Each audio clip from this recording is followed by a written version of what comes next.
राज्यभरात अन्न सुरक्षेबाबत एफडीए आयुक्त तुकाराम मुंढे यांची कठोर कारवाई सुरू असताना कल्याण डोंबिवली महानगरपालिकेनेही मोठी कारवाई करत काटेमानिवली परिसरात शेवपुरी पाणीपुरीच्या पुऱ्या तयार करणाऱ्या कारखान्यावर छापा टाकून तो तात्काळ सील केला आहे।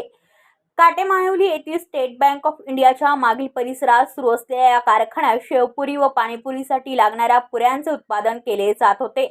केडीएमसीचे उपायुक्त रामदास कोकरे यांच्या आदेशानुसार सहाय्यक आयुक्त सविता हिले यांच्या पथकाने या कारखान्यावर छापा टाकला। तपासणी दरम्यान धक्कादायक बाबी समोर आल्या। उत्पादनाच्या ठिकाणी मोठ्या प्रमाणात घाण आणि अस्वच्छता आढळून आली। खाद्यपदार्थ तयार करताना कामगारांकडून स्वच्छता व सुरक्षिततेच्या आवश्यक नियमांचे पालन केले जात नव्हते।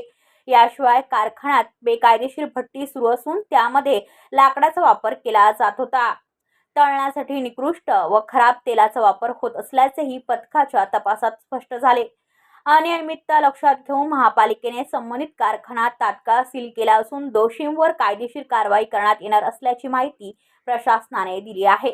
नागरिकांच्या आरोग्याशी खेळ करणाऱ्या विरोधात भविष्यातही अशाच कठोर कारवाया सुरू ठेवण्याचे संकेत प्रशासनाने दिले आहेत।